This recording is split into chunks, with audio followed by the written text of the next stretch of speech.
오늘은 창세기 강의 22번째 시간으로 노아의 후손들 이런 제목으로 같이 하나님의 말씀을 나누도록 하겠습니다.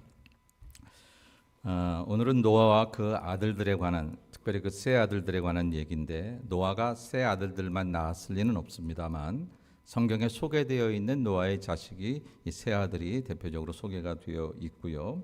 그리고 이 창세기 10장에 이 노아의 후손의 자손들의 이름이 계속해서 나옵니다. 그런데 우리가 이 노아의 아들들에 대해서 어렸을 때부터 들었던 이야기 가운데 한 두어 가지 오해가 있어요. 그래서 저는 오늘 그 오해부터 먼저 풀어보고 말씀을 시작하려고 합니다. 저 어렸을 때 이 노아의 아들들에 대한 얘기, 셈과 함과 야벳에 대한 얘기를 들으면서 셈은 황인종, 그리고 함은 흑인종, 그리고 야벳은 백인, 이렇게 이제 설명을 하면서 하나님께서 처음에 사람을 지으실 때에 이렇게 흙으로 빚어가지고 잘 구우셨대요. 잘 구우시는데 세상을 창조하느라고 너무 피곤하셔가지고 그만 하시다가 깜빡 졸으셨습니다. 그래서 깜짝 놀라서 꺼내고 보니까 시커멓게 탔어요. 그래서 흑인이 되었다. 그래서 하나님께서 다시 마음을 먹으시고 이제 그렇게 늦지 말아야지 그래요. 그냥 빨리 꺼냈는데 너무 빨리 꺼내고 혀멀건하게 돼서 그게 백인이 되었다. 그래서 마지막으로 하나님께서 이제는 정신 차리고 해야지. 그래서 정신을 바짝 차리고 시간을 딱 맞춰서 딱 꺼냈더니 아주 노릇노릇하게 잘 구워져서 그게 누가 됐다고요? 황인종이 되었다. 정말 그렇게 들었었어요. 여러분 이 얘기 맞습니까?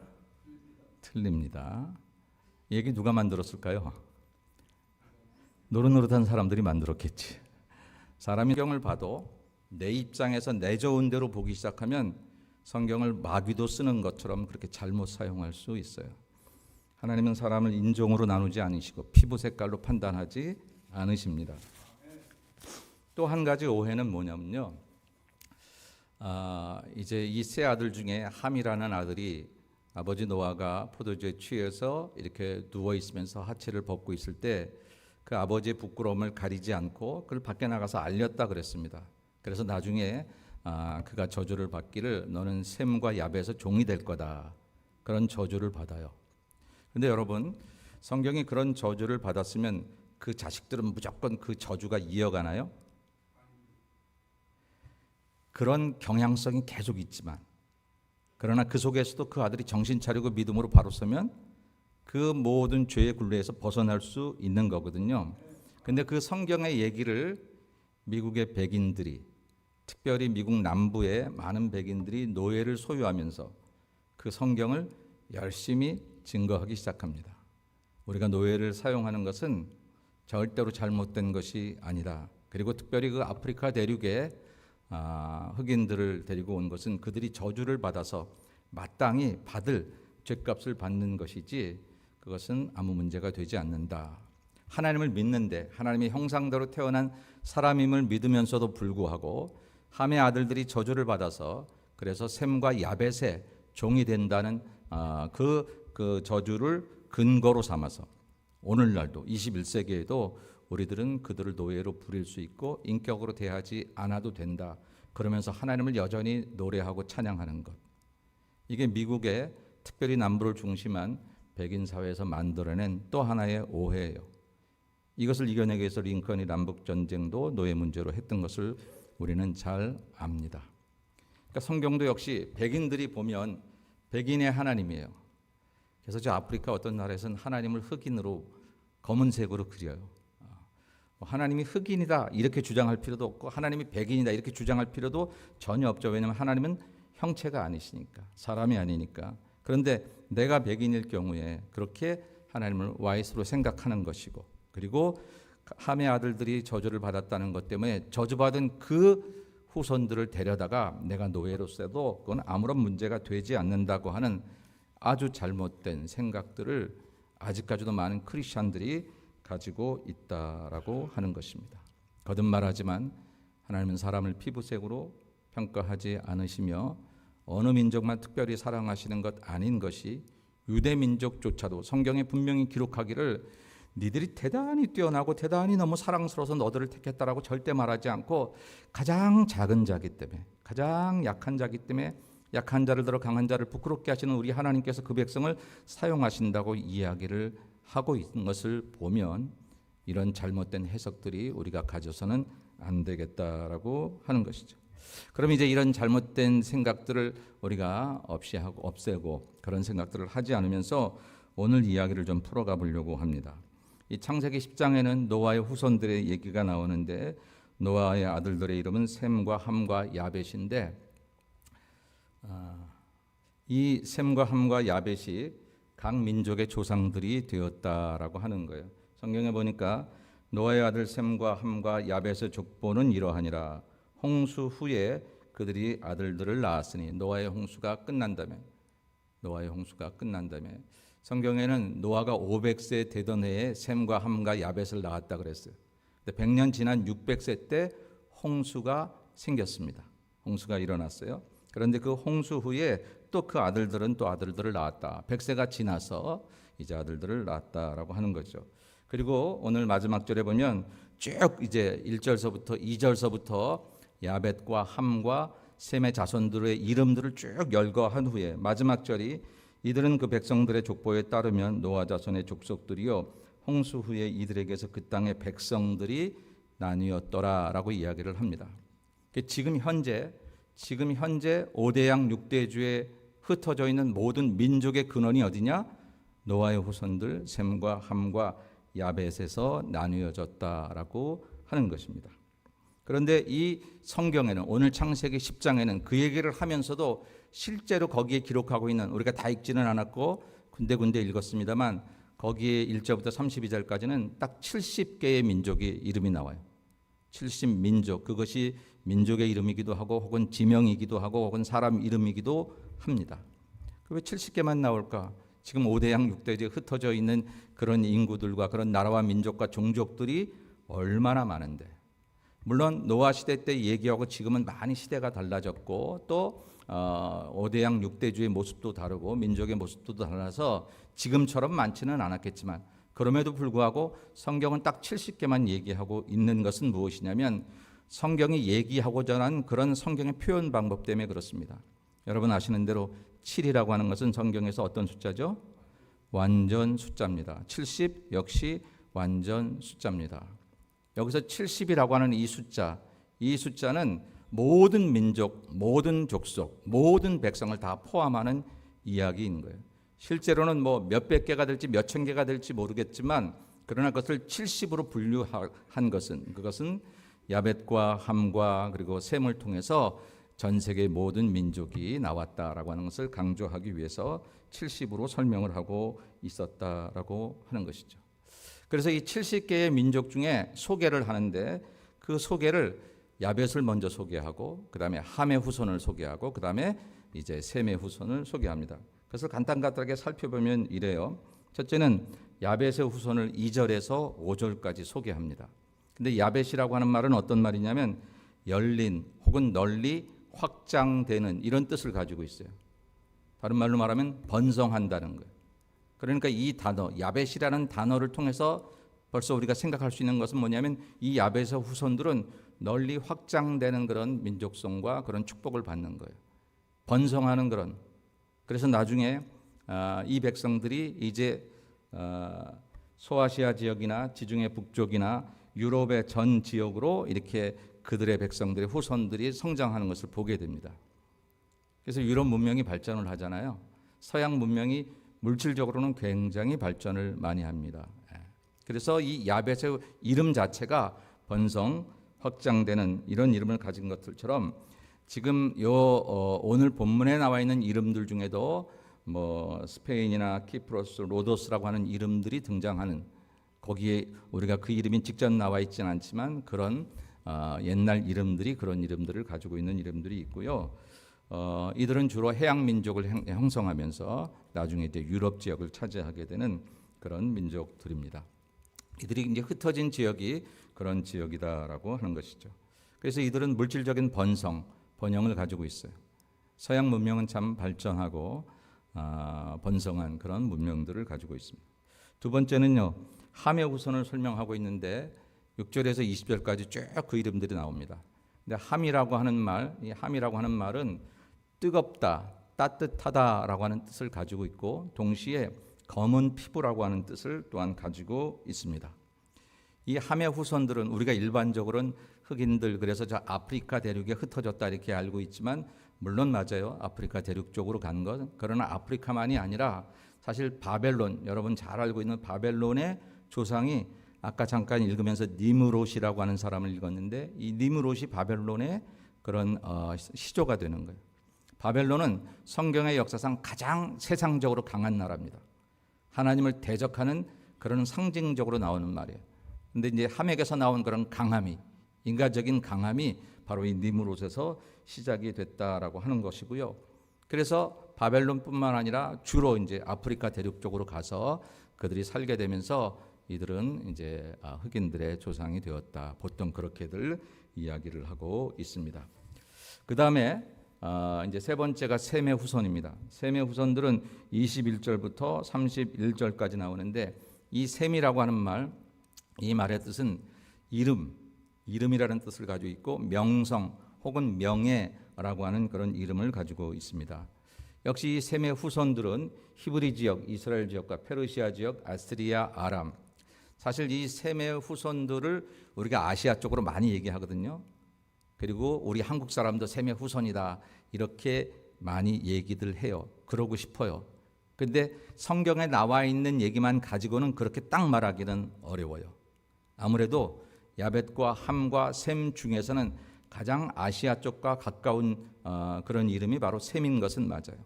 셈인 것은 맞아요. 근데 셈의 중심은 뭐냐면 이스라엘이에요. 이스라엘. 그리고 그 셈과 함께 거하는 사실은 아랍 쪽에 많은 백성들. 그 이슬람의 시조가 이스마엘 있잖아요. 그러니까 아브라함의 서자라 말입니다. 그러니까 이 셈의 특징은 뭐냐면 종교적인 데 있어요. 종교적인데. 사실 이 셈족의 에게서 그 후손들에게서 세계의 유일신의 3대 종교가 있어요. 기독교, 유대교, 이슬람교.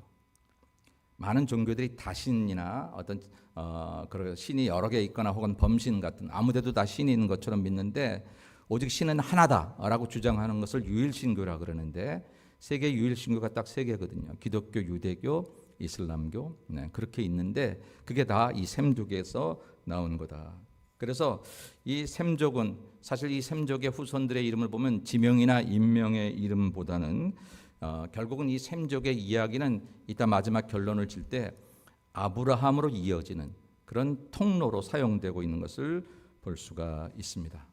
그래서 이렇게 야벳과 함과 셈이 이렇게 모든 민족들의 조상이 되는 그런 지역으로 가는데 주로 야벳은 유럽 쪽으로 그리고 함은 아프리카 쪽으로 그리고 셈은 사실은 이스라엘 중심한 중동 지역을 중심한 그런 지역으로 분포되어 있는데 그때는 이 성경이 쓰여질 그 당시에는 지금의 아시아라든지 아메리카도 그때는 발견되지 않았고 그랬기 때문에 지금의 대륙과는 다르니까 그 모든 것들을 포함한 것은 아니라는 것을 우리가 기억할 필요가 있고요.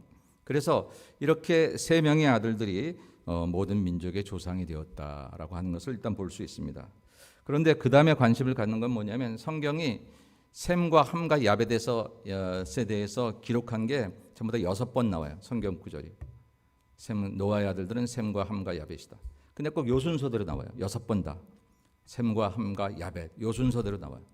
그럼 일단 생각할 때 요게 그 형제들의 순서인가? 셈이 제일 큰 형, 함이 두 번째, 야벳이 막내 이런 순서인가라고 생각해 볼 수 있어요. 실제로 뭐 그렇게 생각해 볼 수도 있습니다. 성경에서 노아의 아들 셈과 함과 야벳의 족보는 이러하니라 6번이나 계속해서 설명할 때 이렇게 얘기하는 걸 보면 이게 형제들 순서인가 이렇게 생각해 볼 수도 있습니다. 그런데 성경을 조금 더 자세히 들여다보면 우리가 좀 혼란될 수 있는 그런 구절들이 있어요. 그 구절들이 뭐냐면 창세기 10장 21절의 말씀이에요. 창세기 10장 21절 셈은 에벨 온 자손의 조상이요 야벳의 형이라 그에게도 자녀가 출생하였으니 라고 그렇게 이야기하고 있습니다. 여기서 보니까 이게 우리말 성경이거든요. 우리 개혁 성경이에요. 근데 우리 개혁 성경에는 셈이 야벳의 형이라는 거예요. 셈이 야벳의 형이라. 그러니까 그러면 셈, 함, 야벳이 됐든지 셈, 야벳, 함이 됐든지 뭐 그거는 그렇게 큰 문제가 되지 않을 수 있는데 어쨌든 셈이 형이다 이렇게 얘기를 하고 있습니다. 그런데 이 똑같은 본문을 영어 성경으로 보면 셈에게 아들들이 있었는데 그의 형은 야벳이다라고 기록하고 있어요. 이게 지금 NIV를 제가 여기다 써놨습니다만 킹 제임스 버전도 마찬가지예요.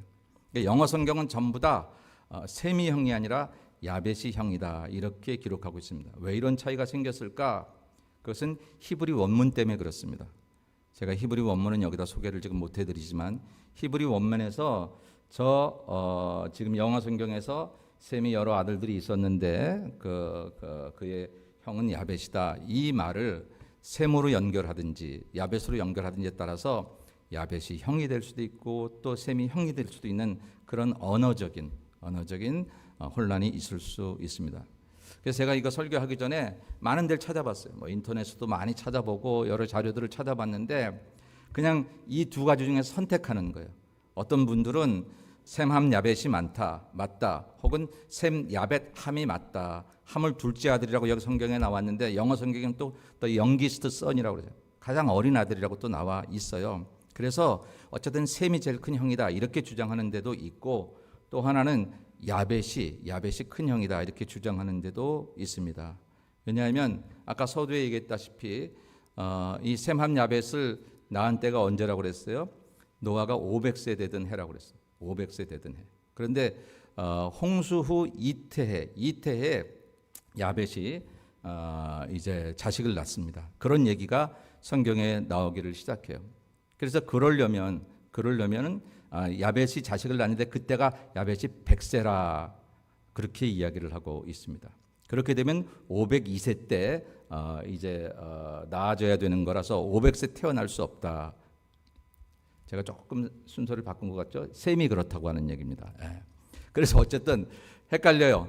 셈이 형인지 야벳이 형인지. 그런데 여러분 제가 그것을 지금 여러분에게 따지려고 지금 얘기하려고 하는 게 아니라 어쨌든 성경에 이런 얘기가 나오니까 두 개의 해석이 있다는 걸 기억하세요. 셈이 형이냐 야벳이 형이냐. 아무 문제가 없어요. 우리가 누가 형이라고 밝혀지듯이 그것은 아무 문제가 없는데 오늘 성경에 그 두 가지 해석이 될 만한 것이 있으니까 여러분들이 좀 그렇게 알아두면 좋겠다라는 생각을 가지고 제가 이제 소개를 한 겁니다. 그런데 성경을 계속해서 읽어 내려가니까 셈의 족보를 또 다시 11장에서 얘기하고 있어요. 바로 이것 때문에 앞에 세 족보를 얘기하는 거예요. 함과 야벳의 족보는 그냥 10장에서 소개하는 것으로 끝나요. 그런데 셈의 족보는 11장에 와서 또 나타나기를 시작합니다. 11장 10절부터 32절을 보니까 또 나옵니다. 셈의 족보는 이러하니라. 셈은 100세 곧 홍수 후 2년에 아르박삿을 낳았다. 홍수 후 2년이라고 하면 602년을 말하는 거거든요. 602년. 그러니까 이제 노아는 셈은 500세 때 낳은 아들이 아니라 노아가 502세 때 낳은 아들이 돼서 이제 야벳이 형이라고 하는 말이 맞긴 맞는 거죠. 그러니까 이런 것을 따지면 그렇게 되는데 중요한 사실은 뭐냐면 왜 셈의 족보를 또 얘기하고 있느냐라고 하는 거예요. 왜 셈의 족보를 또 여기서 이야기를 하고 있느냐라고 하는 거예요. 셈의 족보는 이러하니 셈은 100세 곧 홍수 2년에 아르박삿을 낳았고 그 다음에 쭉 나오는 이야기 가운데 베라는 70세에 아브람과 나홀과 하란을 낳았더라 라고 하는 이야기가 나옵니다.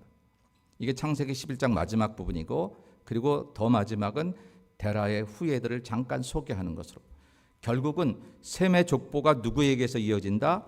아브람에게로 이어진다 라고 하는 것을 소개하는 것이 성경의 목적입니다. 성경은 야벳이 유럽으로 갔든지 함이 아프리카로 갔든지 뭐 셈이 아시아로 왔든지 중동으로 왔든지 그것을 우리에게 설명하려고 하는 것이 아니라 모든 민족이 노아의 후손들로 하나님께서 재창조의 명령을 받아서 하나님의 뜻을 따라 전 세계로 퍼진 것이 사실이며 그래서 어느 한 사람도 이 땅에서 거저 나온 백성은 없고 어느 한 부족도 저 아프리카에 우리가 이름도 알지 못하는 그런 부족도 사실은 다 하나님의 아들과 딸이며 그리고 이 동남아시아에 우리가 알지 못하는 수많은 영혼들 다른 종교를 지금 믿고 있기는 하지만 그들도 하나님에게서 나온 백성들이라고 하는 것을 일단 강조하는 것이 이 노아의 창세기 10장의 족보의 중요한 사실이며, 그리고 성경은 그런 얘기를 한다면, 그러나 내가 너희들에게 얘기하고 싶은 것은 바로 이 셈의 족보가 바로 너희들에게까지 이루어지는 영적인 족보임을 얘기하려고 하는 것, 이게 바로 오늘 셈의 족보의 특징이다라고 하는 것. 오늘 제가 이런 족보를 여러분들에게 장황하게 설명하는 이유는 뭐냐면, 이 셈의 족보가 하나님을 찬양하는, 하나님을 믿는, 또 그리고 영적으로, 정신적으로, 신앙적으로, 종교적으로 축복을 받은 이 셈의 족보가 아브라함에게로 이어지고, 아브라함에게서 다윗에게로 이어지며, 다윗에게서 그리스도에게로 이어지고, 오늘은 우리가 유대인이 아님에도 불구하고, 우리가 저 중동 사람이 아님에도 불구하고, 오늘은 믿음으로 우리가 그리스도를 따르는 그의 족보에 올라가 저와 여러분이 셈의 후손이 되었다라고 하는 사실, 바로 이것이 오늘 성경이 노아의 세 아들을 통해서 우리에게 들려주려고 하는 메시지다라고 하는 것입니다. 여러분, 우리들은 흔히 단군의 자손이다 그렇게 얘기를 하고 있습니다. 단군이 물론 신화인 걸 알고 우리 민족의 신화니까 우리가 그렇게 얘기하지만, 우리 모든 민족이 단군의 자손이 되었든지, 저 일본은 어디의 자손이 되었든지, 미국은 누구의 자손이 되었든지, 우리 모두는 하나님으로부터 나온, 특별히 홍수 이후에 하나님이 다시 재창조의 축복을 준 노아의 후손들로부터 이어나오던 하나님의 백성인 줄로 믿습니다. 그러니까 내가 나온 출처가 어디냐를 여러분 생각해 보시는 거예요.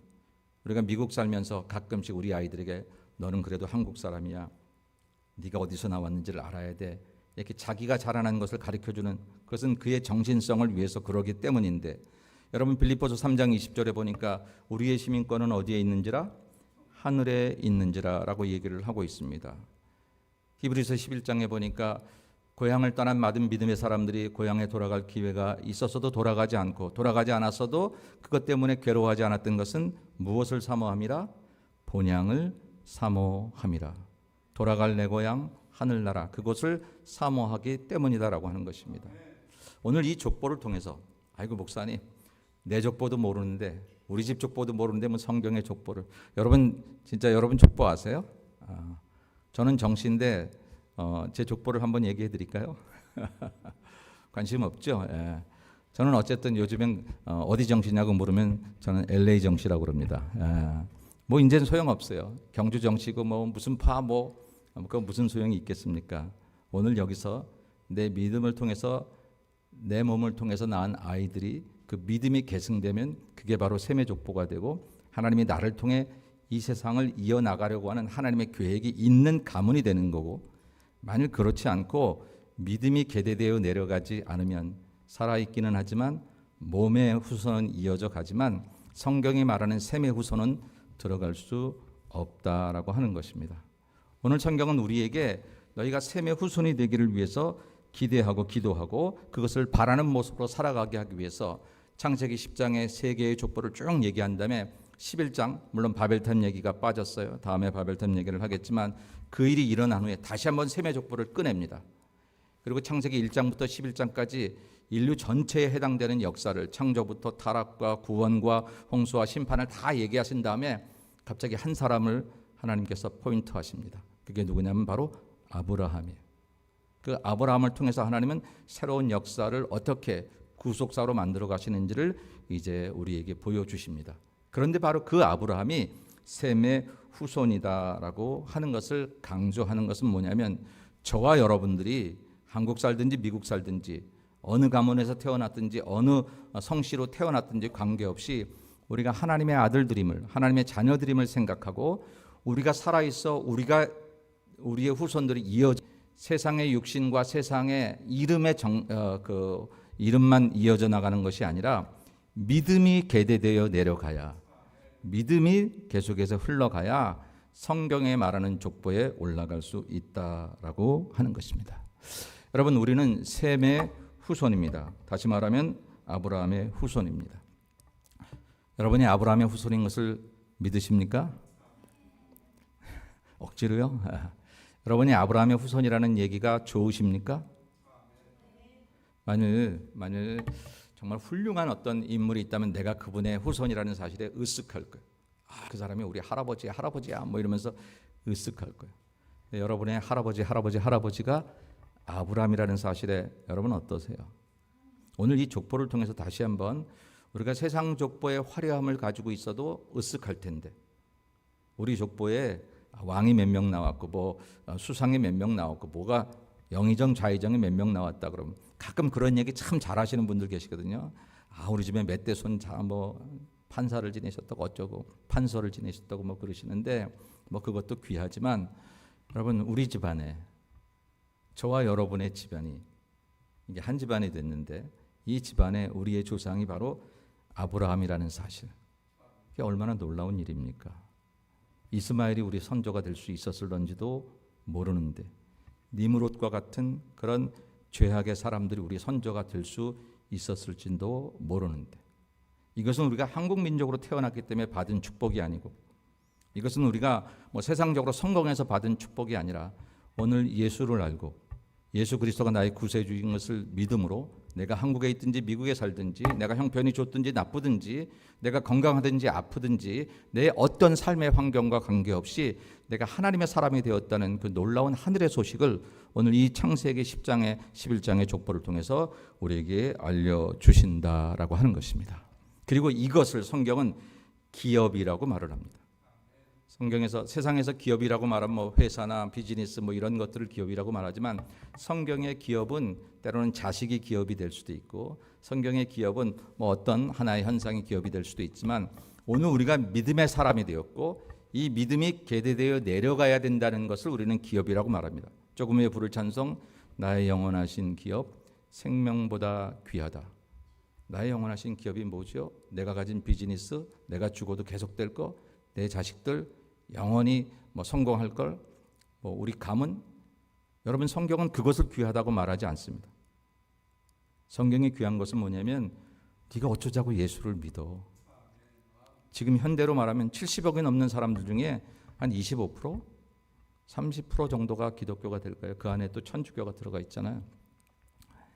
그런데요, 우리가 도대체 웬 은혜인지, 우리가 도대체 무엇을 잘했다고 그 주님을 믿게 되었는지, 그것을 내 인생의 가장 소중한 기업으로 알라고 하는 것이에요. 그리고 그것을 따라서 이것을 잘 간직할 뿐만 아니라 이것을 계속해서 이어줄 책임이 있다라고 하는 것이죠. 여러분은 여러분의 부모를 통해서 그 기업을 받을 분도 계십니다. 모태신앙이든지 어떻든지, 또 혹은 여러분이 그 기업의 1세대가 되어서 여러분 때로부터 믿음이 시작된 가정들도 있습니다. 되게 이렇게 시작된 분들은 믿는 과정들이 조금 힘들고 어려워요. 다른 종교를 이기고 이 기독교 신앙을 갖기 위해서 투쟁해야 되는 그런 부분들이 많고, 미신이나 또 거짓과 싸워 이겨야 되기 때문에 그런 어려움들이 있기는 해요. 그러나 어쨌든 참 귀하죠. 근데 정말 더 중요한 사실은 뭐냐면, 나로부터 이 믿음의 기업이 끊어지면 안 된다라고 하는 것입니다. 여러분, 여러분의 자녀들이 정말 귀하지만 믿음으로 살아가지 않는 자녀들을 세상에서 성공한다는 이유로 그냥 두시면 안 됩니다.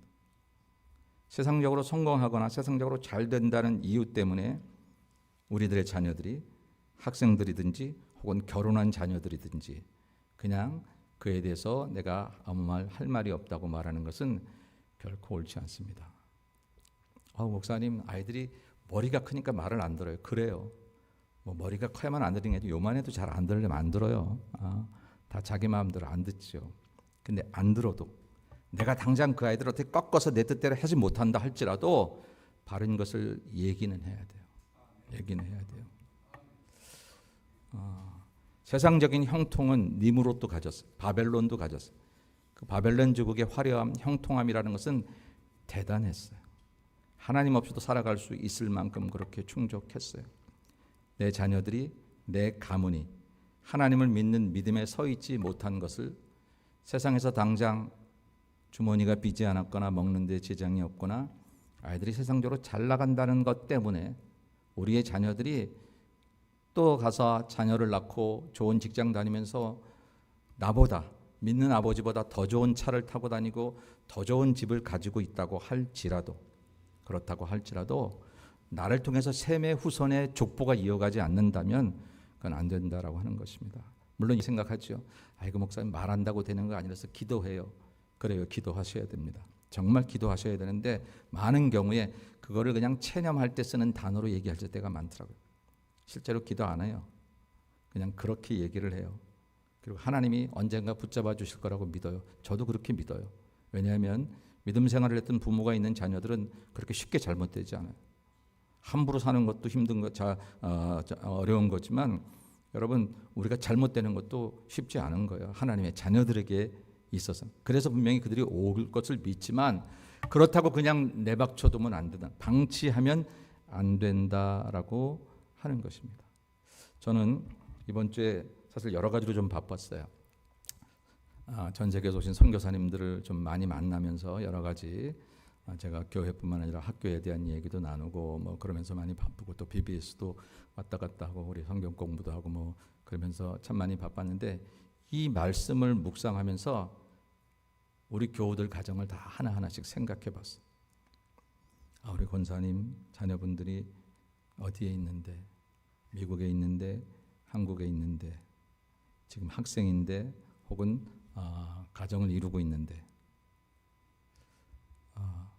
다행히 여러분들이 다 기도하시는 부모님들이니까 다 괜찮으리라 생각하고 그러지만 아주 가끔은 그냥 그 자녀들이 지금 어떠한 이유로 교회를 나가지 않는, 그리고 교회를 나가지 않는 그 이유가 교회에 있다는 이유로 많은 상처를 받거나 시험을 받거나 그래서 쉬고 있다는 이유로 안 나가는 것을 그냥 방치하는 그런 모습도 안타까웠고 혼자 생각하면서, 그러면서 여러분의 자녀들이 또 좋은 대학에 가고 또 좋은 미래가 열려질 거라는, 그래서 지금은 좀 바쁘지만 지금은 좀 교회를 안 나가도 앞으로 잘 될 거라는 그런 우리 기대가 사실은 정확한 성경에 의한 기대가 아니라는 것 때문에 사실은 많이 힘들었어요. 이 목사가 왜 이런 거 가지고 이렇게 힘들어야 될까? 그런 생각이 들어요. 그렇다고 여러분들을 책망하거나 여러분들이 잘못됐다는 얘기는 전혀 아닙니다. 우리 교우들 잘하고 계시고 참 열심히 여러분 자녀들을 위해서 기도하고 잘 섬기고 있어요. 근데 더 좋은 길이 있지 않을까? 정말 나를 통해 셈의 후손이 이어져 가야 하려면 때로는 더 치열하게 내 자녀들을 위해서 기도하고, 내 자녀가 자녀를 낳고 내가 증손을 보고 고손을 본다고 할지라도 그 자녀들이 내가 나이 늙어 힘없어서 내가 그들에게 세상적으로는 아무것도 오히려 더 힘이 없어서 뭐라고 말해도 안 듣는다고 할지라도 그들에게 여전히 우리는 아브라함의 후손이며 셈의 후손이며 나를 통해 그 셈의 후손의 계보가 이어져 가야 할 백성이고, 성경이 그것을 통해서 이 땅에 하나님의 나라를 확장하고 언젠가 우리가 그 일을 위해 쓰고 수고하다가 때가 되어 하나님 부르시면 그 나라에 가서 나를 통해 믿음의 후손이, 셈의 후손이 그 계보가 이어져 나갔음을 보고하는 것이 결국은 인생인 것을 우리가 확실하게 알아야 하겠다라고 하는 것입니다. 사랑하는 여러분, 여러분이 셈의 후손 된 것을 먼저 주의 이름으로 축복합니다. 이건 대단히 감사한 일입니다. 나는 여러분들이 이것을 기쁨으로 알기를 소원합니다. 어디 가서 세상적으로 성공한 이야기를 듣는 것도 좋지만 그보다 더 귀한 것은 내가 아브라함의 후손이 되었다는 것, 이것은 유대인이 되었다는 뜻이 아니라 영적인 그런 하나님의 자녀가 되었다는 이 사실을 정말 귀중하게 여기시고, 우리는 셈의 후손, 아브라함의 자손, 우리는 믿음의 후손, 그리스도의 족보에 올라간 사람들이라는 것을 기억하되, 여기까지는 반이고 그 다음에는 나를 통해 이 족보가 중단되거나 굴곡되지 않고 더 확실하고 더 강건하게 이 족보가 이어져 나가야 됨을 우리가 기억해서 육신의 자녀들에게도 셈의 조상으로 또 많은 사람에게 전도하고 인도해서도 여러분들이 셈의 자손으로 그렇게 사람들을 만들어가는 것이 오늘 우리가 이 시대를 살아가는 우리의 삶의 목적이다 하는 것을 말씀을 드리면서, 우리 가장 귀한 기업, 그것은 내 직장, 내 사업이 아니라 내가 예수 믿은 것, 내 신앙, 내 믿음 주신 하나님께 감사를 드리고 앞으로 이 기업이 여러분에게 영원토록 이어지시기를 주님의 이름으로 간절히 축원합니다. 기도하겠습니다. 우리 잠깐 기도하십시다. 여러분 언제 어떻게 예수를 믿으셨지요? 우연히 된 게 아니고 그냥 된 게 아니라 하나님이 축복해 주신 것이고 그 축복이 얼마나 큰 기업인지 이 시간 잠깐 기도할 때 하나님, 내가 주님을 알게 된 것 얼마나 감사한지, 그런데 이렇게 소홀히 믿지 않게 하시고 대충 믿지 않게 하시고 더 뜨겁고 감사하게 믿게 도와주시고 이 기업이 내 자녀들을 통해서 내 후손을 통해서 이어지게 하옵소서. 우리 같이 통성으로 기도하겠습니다. 거룩하신 아버지 하나님, 은혜와 사랑을 감사합니다. 웬일인지 웬은혜인지 우리를 살려주시고 우리를 구원하여 주셔서 아버지 하나님의 자손 되게 하시고 셈의 후손 되게 하시니 아버지 앞에 감사와 영광을 올립니다. 하나님, 세상의 그 어떤 영광보다, 세상의 그 어떤 기업보다 우리가 셈의 후손 되었음이 우리 인생의 가장 큰 기업인 것을 알게 도와주시고 축복인 것을 아는 성도들이 될 수 있도록 아버지 은혜를 베풀어 주시옵소서. 하나님뿐만 아니라 우리를 통해서 우리의 모든 후손들에게 아버지 그 아름다운 영적 기업이 이어지게 도와주시옵시고, 언젠가 하나님 부르시면 그 나라에 갈 우리들, 그때 가서 나를 통해 그 기업이 이루어졌음을 하나님께 보고하는 우리 성도들의 삶이 될 수 있도록 축복해 주시고 함께 해 주시옵소서. 우리 예수말 모든 성도들의 후손 가운데 믿음이 굴절되거나 믿음이 끊어지거나 믿음이 중단되는 자녀들 얻게 도와주시옵시고, 모두가 더 갈수록 잘 믿는 가정들이 될 수 있도록 하나님 은혜를 베풀어 주시옵소서. 주님, 우리를 믿게 하신 것 하나님께 감사하고, 우리 뒤에 어떠한 형편에 있든지 우리 자녀들이 믿음이 굴절되거나 중단되거나 포기되지 않도록 도와주시옵시고, 우리보다 더 잘 믿는 우리들의 자녀들로 우리들의 가문이 될 수 있도록 은혜를 베풀어 주옵소서. 예수님의 이름으로 기도 올리옵나이다. 아멘.